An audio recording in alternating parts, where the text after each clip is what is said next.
So I have modified a few things about my homeschooling schedule. Just 9 weeks in, I realized, yes, you can. 9 weeks in, I realized, this is not as chill as I want it to be. It's a little too intense. I could tell that the kids were starting to feel like restless at the table, and so I took it down a notch in a few ways. We're still read scripture, of course, first thing while we're eating breakfast usually, and then we have memory verses every week.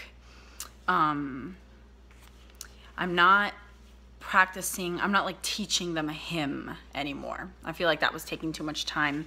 I have some wonderful children's hymns that we listen to in the car, and I think that if I focus on that being more of an enjoyment, that they'll catch on better than if I'm like making them learn. So every now and then, not every single morning, like let's say we're done reading and we're done practicing our memory verse and they're still eating, I'll sing a hymn to them, and I'll sing the same one the whole week, just so that they can be really familiar with it, but not necessarily memorize it word for word. So that's changed. And then we're still doing handwriting and math and reading and Spanish in the morning, but I've just made it a little shorter, especially the math. The math I've made a little shorter.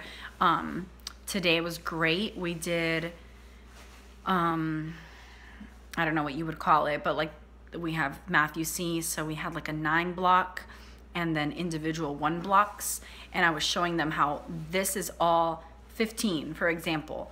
Well, if you grab one of the 1 blocks and move it over and combine it with the 9, now it's 10 and 5 instead of 9 and 6, but it's still 15. And we did 8 problems like that, and it was so fun. It wasn't like, it was fun. So they loved that. And then I had them read to me for about 20 minutes, and then we were done. We're taking a break. So from beginning to end, it took about an hour, but it was really, really fun. And that's my goal, an hour, besides reading scripture. That's a little addition, but they don't even know that's school, because it really isn't. It's life.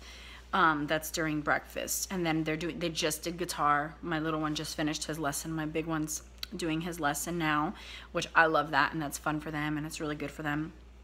And then I'm still doing my afternoon activities, but I'm not doing them in the afternoon anymore. I'm covering it all during lunch. It just became too hard to just read at lunch and then come back 2 or 3 hours later and do 1 or 2 more things.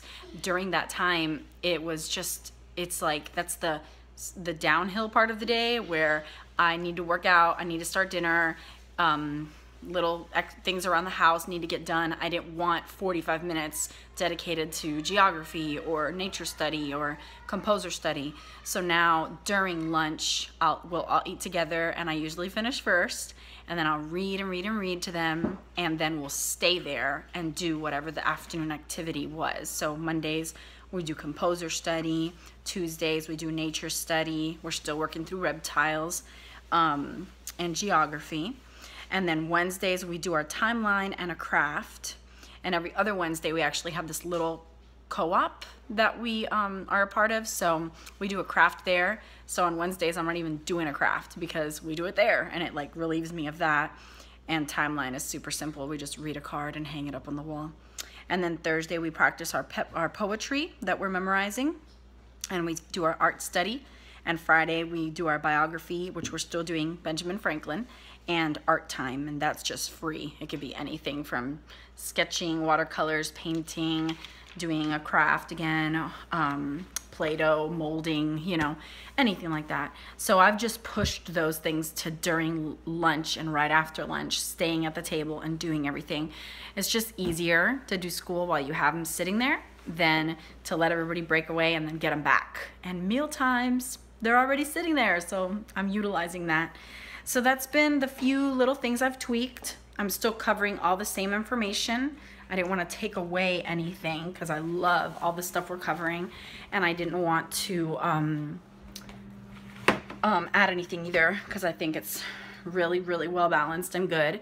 The only thing I do want to add is maybe once a week make them practice guitar a little bit, because I feel like they do their lesson and then they don't touch it till the next lesson. But it would be good to just get them accustomed to, when we're playing an instrument or learning an instrument, we practice that instrument from time to time.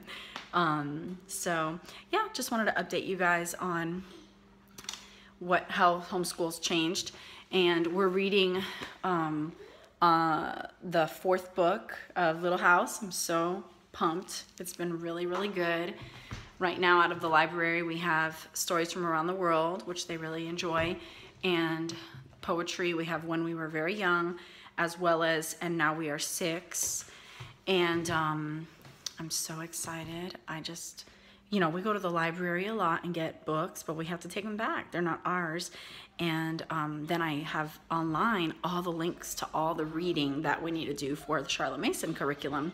Well, it's not a book, it's a computer screen. So it's not as wonderful as a real book, but I can't find them at the library. So got to do that, and can't afford to buy 7 books, just out of nowhere. So I bought 3 out of 6 for Christmas, and I'm so excited, you guys. Oh my goodness, because these are amazing books that we could read forever. It's not like they're only for this year, then we don't need them again. They're wonderful adventure stories of character building, and I'm just so excited. So I got 50 Famous Stories Retold, Burgess Bird book for children. I adore that book, adore it. And Paddle to the Sea, which we've only read once because none of the libraries had it. So they had to borrow it from another library, and they only let me have it for 1 week, and I had to get it back by a certain date so that they can give it back to the library that loaned it to them.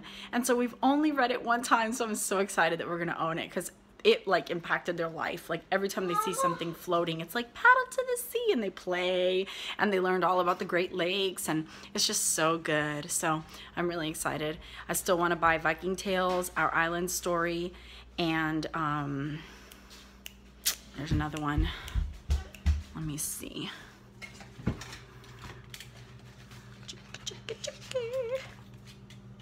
Viking Tales, Our Island Story, and Parables of Nature. And I thought it was so funny when I typed in 50 Famous Stories Retold. You know how you scroll down and they tell you people that bought this also bought this? Well, it was all the Charlotte Mason curriculum books, so I thought that was hilarious. I mean, it makes sense to me why, but it's just funny because I was like, yeah, I'll take all 3. So anyway, happy homeschooling.